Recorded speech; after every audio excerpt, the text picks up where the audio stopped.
पहले जब लोग सुबेरे उठते थे, आज से 15-20 साल पहले की बात कर रहा हूँ, तो वो अपने परिवार को वक्त देते थे। सारी फैमिली इकट्ठा होके एक साथ चाय पीती थी, सब हंसी मजाक की बातें करते थे क्योंकि तब सोशल मीडिया नहीं था। और अब हम सुबेरे उठते ही सबसे पहले क्या करते हैं? फोन चेक करते हैं, इंस्टाग्राम खोलते हैं, फेसबुक स्क्रॉल करते हैं, व्हाट्सएप पर स्टेटस देखते हैं और यूट्यूब शॉर्ट्स देखते हैं। ये सब इतना नॉर्मल हो गया है कि हमें लगता है कि यही जिंदगी है। हम लाइक्स गिनते हैं, फॉलोअर्स बढ़ाने के सपने को देखते हैं और हर दिन किसी ना किसी ट्रेंड को पकड़ने की कोशिश करते हैं। लेकिन क्या कभी आपने सोचा है कि ये सब हमारे दिमाग, हमारी सोच और यहाँ तक कि हमारी असल जिंदगी के साथ क्या कर रहा है? सोशल मीडिया एक ऐसी जगह है जहाँ सब कुछ परफेक्ट दिखता है।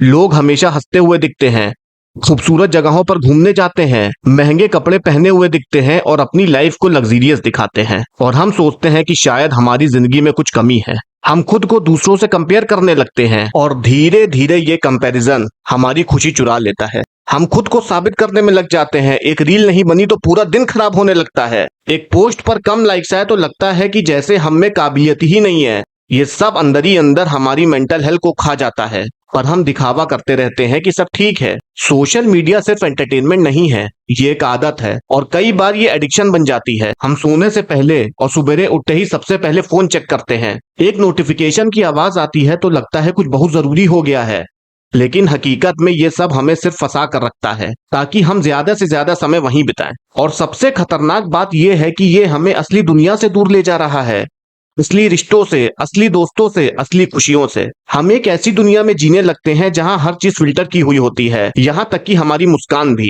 आज इस वीडियो में हम इसी काले सच के बारे में बात करेंगे, वो बातें जो शायद आप महसूस तो करते होंगे लेकिन खुलकर सोचते नहीं होंगे। हम जानेंगे कि कैसे सोशल मीडिया हमारी सोच बदल रहा है, हमारी आदतें बदल रहा है और हमें धीरे धीरे खुद से ही दूर कर रहा है। तो अगर आप भी सच में ये समझना चाहते हैं कि ये स्क्रीन के पीछे की दुनिया आपको कितना प्रभावित कर रही है, तो ये वीडियो आखिर तक जरूर देखिए। और दोस्तों, एक विनती है आपसे कि अगर आपको ये वीडियो पसंद आती है तो चैनल को सब्सक्राइब जरूर करें। आप पहले वीडियो आखिर तक देखिए और अगर आपको वीडियो पसंद आती है तो चैनल को सब्सक्राइब जरूर करिएगा। तो चलिए अब हम सोशल मीडिया की काली सच्चाई के बारे में जानते हैं। सबसे पहला है कंपैरिजन ट्रैप, मतलब दूसरों की जिंदगी से अपनी जिंदगी को मापना। सोचिए, आप सुबह सुबह फोन उठाते हैं और इंस्टाग्राम खोलते हैं। आपके सामने पहले ही पोस्ट आता है, कोई दोस्त मालदीव में छुट्टियां मना रहा है।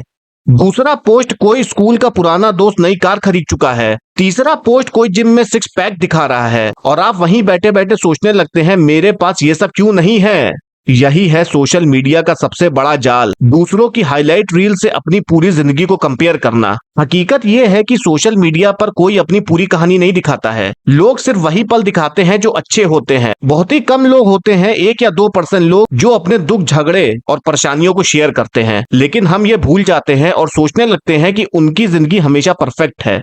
धीरे धीरे हमारे अंदर इनसिक्योरिटी आने लगती है। ये कंपैरिजन हमारी मेंटल हेल्थ पर बहुत असर डालता है। हम अपनी प्रोग्रेस को दूसरों के माइलस्टोन से मापने लगते हैं। अगर किसी दोस्त का प्रमोशन हो गया तो हमें लगता है कि हम पीछे रह गए। किसी का रिश्ता अच्छा चल रहा है तो हमें लगता है कि हमारी जिंदगी बेकार है। ये सोच हमें अंदर से तोड़ देती है और हमें अपनी ही जिंदगी से नफरत होने लगती है। असलियत ये है कि हर इंसान की जर्नी अलग होती है, लेकिन सोशल मीडिया हमें यह भूलने पर मजबूर कर देता है। हमें लगने लगता है कि हमें भी वही जिंदगी जीनी चाहिए जो स्क्रीन पर दिख रही है और यही सोच हमें तनाव, चिंता और सेल्फ डाउट में ढकेल देती है।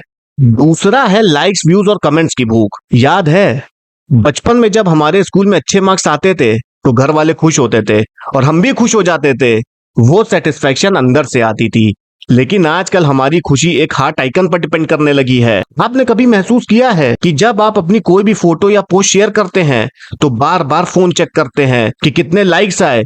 अगर ज्यादा आए तो खुशी से झूमने लगते हैं, लेकिन कम आए तो मन खराब हो जाता है। इसी को कहते हैं लाइक्स, व्यूज और कमेंट्स की भूख। सोशल मीडिया कंपनियां इस साइकोलॉजी को बहुत अच्छे से समझती हैं। हर लाइक और कमेंट हमारे दिमाग में डोपामाइन रिलीज करता है। ये वही केमिकल है जो हमें अच्छा महसूस कराता है। यही वजह है कि हम बार बार फोन उठाते हैं और बार बार हम अपने शेयर किए गए पोस्ट का स्टेटस चेक करते हैं। ये एक तरह का एडिक्शन बन जाता है। समस्या ये है कि जब हमारी सेल्फ वर्थ इस पर डिपेंड करने लगती है तो हम खुद को सिर्फ लाइक्स और व्यूज से मेजर करने लगते हैं। हम फोटो या पोस्ट सिर्फ इस सोच के साथ डालते हैं कि ज्यादा लोग देखेंगे तो हमें ज्यादा वैल्यू मिलेगी। लेकिन सच ये है कि आपकी वैल्यू किसी नंबर से तय नहीं हो सकती है। लाइक्स, कमेंट और व्यूज की भूख हमें खुद से डिस्कनेक्ट कर देती है। हम खुद को खुश करने की बजाय दूसरों को इंप्रेस करने के लिए जीने लगते हैं।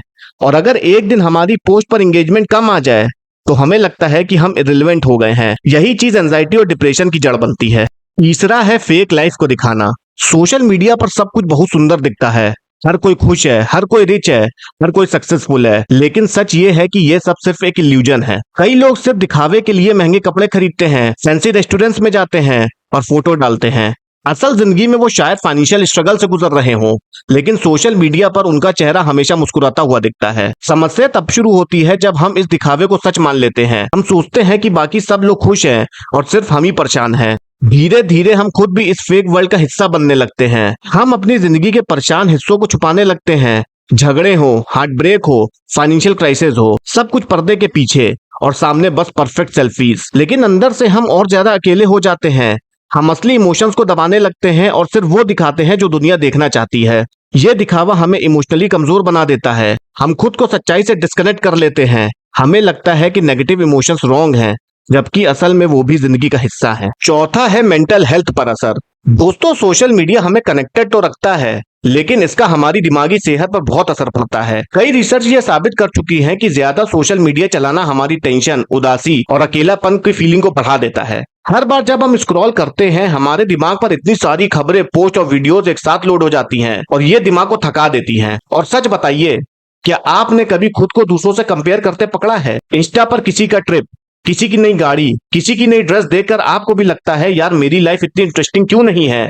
यही कंपैरिजन हमें अंदर से खाने लगता है। प्यू रिसर्च के सर्वे में पाया गया है कि 35% से ज्यादा बच्चे रोज यूट्यूब, टिकटॉक, इंस्टाग्राम, स्नैपचैट या फेसबुक पर बहुत ज्यादा समय बिताते हैं। आयोवा स्टेट यूनिवर्सिटी की एक स्टडी में देखा गया कि अगर लोग सिर्फ रोज 30 मिनट सोशल मीडिया इस्तेमाल करें तो क्या फर्क पड़ता है। नतीजा ये निकला कि 2 हफ्तों में ही ज्यादातर छात्रों की नींद अच्छी हो गई, दिमाग शांत हो गया और वो ज्यादा खुश महसूस करने लगे। साइकोलॉजी के प्रोफेसर डगलस जेंटाइल कहते हैं कि जब लोगों ने सोशल मीडिया पर बिताया जाने वाला समय कम किया तो उनकी चिंता, उदासी, तनाव और अकेलापन काफी कम हो गया।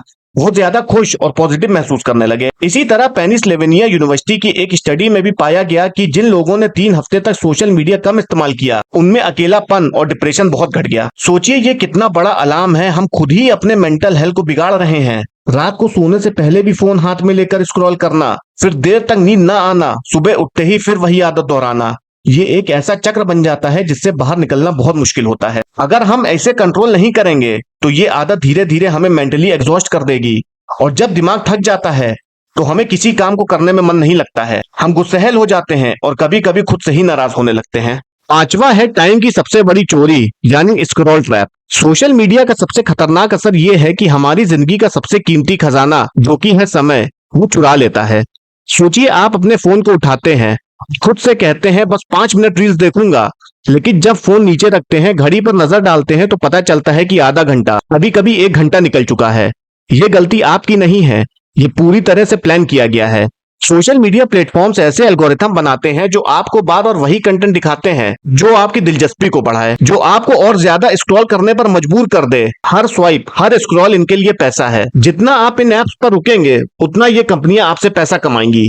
लेकिन असली नुकसान किसका है? आपका। वो समय जो आपका करियर बनाने में लग सकता था, वो समय जो आप अपने परिवार के साथ बिता सकते थे, वो समय जो आप अपने सपनों को पूरा करने में लगा सकते थे, सब इन स्क्रीन पर बह जाता है। छठा है साइबर बुलिंग। सोशल मीडिया ने हमें अपनी बात कहने की आजादी तो दी है, लेकिन इसके साथ ही इसने नेगेटिविटी और नफरत का एक बड़ा दरवाजा भी खोल दिया है। आज लोग फोन की स्क्रीन के पीछे छिपकर कुछ भी कह देते हैं। कोई गाली दे देता है, कोई मजाक उड़ाता है, कोई किसी की फोटो एडिट करके वायरल कर देता है। इसे ही कहते हैं साइबर बुलिंग, यानी इंटरनेट पर किसी को बार बार परेशान करना, उसका मजाक बनाना या उसे नीचा दिखाना। यह समस्या सबसे ज्यादा बच्चों और टीनेजर्स के लिए खतरनाक है। सोचिए, एक बच्चा अपने मन की बात, अपनी फोटो या वीडियो पोस्ट करता है और अचानक उस पर दर्जनों गंदे कमेंट्स आ जाते हैं। इनमें से कुछ कमेंट्स इतने बुरे होते हैं कि वो बच्चा कई दिनों तक सो नहीं पाता, डरने लगता है और खुद पर शक करने लगता है। कई बार ये साइबर बुलिंग इतनी बढ़ जाती है कि लोग एंजाइटी, डिप्रेशन और यहाँ तक कि आत्महत्या जैसे कदम उठाने पर मजबूर हो जाते हैं। ये सिर्फ स्क्रीन पर लिखा गया टेक्स्ट नहीं होता, ये किसी के दिल पर लगी चोट होती है। और ये नेगेटिविटी सिर्फ कमेंट्स तक नहीं रहती। सोशल मीडिया पर फेक न्यूज, अब्यूजिव मेम्स और हेट पोस्ट इतनी तेजी से फैलती है कि लोगों की सोच पर असर डालने लगते हैं। आपको लगने लगता है कि दुनिया सिर्फ नफरत से भरी है, जबकि असली में ऐसा नहीं होता। सबसे खतरनाक बात यह है कि यह सब पब्लिकली होता है। मतलब अगर कोई आपको ट्रोल कर रहा है तो वो सिर्फ आपको नहीं बल्कि पूरी दुनिया के सामने कर रहा है। इससे शर्मिंदगी और डर और भी बढ़ जाता है। इसलिए साइबर बुलिंग सिर्फ एक मजाक नहीं बल्कि एक गंभीर मानसिक हमला है। सातवां है रिलेशनशिप पर असर। सोशल मीडिया ने हमारे रिश्तों की डायनेमिक्स बदल दी है। पहले लोग बैठकर बातें करते थे, लोग साथ बैठकर भी फोन में व्यस्त रहते हैं। इससे रियल कन्वर्सेशन खत्म हो रही है। कपल्स के बीच फाइट्स बढ़ रही है क्योंकि लोग पार्टनर्स को कंपेयर करने लगते हैं। पेरेंट्स बच्चों के साथ कम टाइम बिताते हैं क्योंकि वो खुद फोन में ही लगे रहते हैं। धीरे धीरे रिश्ते कमजोर हो जाते हैं। सोशल मीडिया पूरी तरह बुरा नहीं है। अगर इसे सही तरीके से इस्तेमाल किया जाए तो ये हमारी जिंदगी को बेहतर बना सकता है। इसने दुनिया को एक ग्लोबल विलेज बना दिया है जहां बैठकर हम किसी भी कोने में बैठे इंसान से जुड़ सकते हैं। ये हमें अपने दोस्तों और परिवार के करीब रखता है, खासकर तब जब हम उनसे दूर होते हैं। आज के समय में सोशल मीडिया ज्ञान का बहुत बड़ा स्रोत बन चुका है। तो किसी भी नए स्किल को सीख सकते हैं, कोडिंग से लेकर कुकिंग तक। स्टूडेंट्स को पढ़ाई के लिए नोट्स, लेक्चर्स और स्टडी मटेरियल आसानी से मिल जाते हैं। कई लोग अपने टैलेंट को दुनिया तक पहुंचाकर अपना करियर बना रहे हैं, चाहे वो गाना गाना हो, डांस करना हो या कंटेंट बनाना हो। सोशल मीडिया कई बार मदद का सबसे तेज जरिया भी साबित होता है। कोई ब्लड डोनेशन की रिक्वेस्ट डालता है, कोई फंड रेजिंग करता है, कोई लापता इंसान को ढूंढने के लिए पोस्ट करता है और ये सब चीजें बहुत तेजी से फैलती हैं जिससे लोगों को तुरंत मदद मिल जाती है। छोटे बिजनेस और स्टार्टअप्स के लिए ये किसी वरदान से कम नहीं है। बिना बड़े खर्च के वे अपने प्रोडक्ट को प्रमोट कर सकते हैं, कस्टमर से जुड़ सकते हैं और अपना ब्रांड बना सकते हैं। सोशल मीडिया ने कई लोगों को आवाज दी है जो असल जिंदगी में सुने नहीं जाते थे। आज कोई भी अपनी राय रख सकता है, किसी अन्याय के खिलाफ बोल सकता है और सही मुद्दों पर लोगों को जागरूक कर सकता है। यानी बात सिर्फ इतनी है कि सोशल मीडिया एक टूल है। ये अच्छा है या बुरा, ये इस बात पर निर्भर करता है कि हम इसका इस्तेमाल कैसे करते हैं। तो फैसला आपके हाथ में है। सोशल मीडिया को आप अच्छे कामों के लिए यूज करना चाहते हैं या सिर्फ टाइम पास के लिए यूज करना चाहते हैं, ये पूरा कंट्रोल आपके हाथ में है। तो दोस्तों यही पूरी वीडियो थी। अगर आपको वीडियो पसंद आई हो तो वीडियो को लाइक करिए और चैनल को भी सब्सक्राइब करिए। धन्यवाद।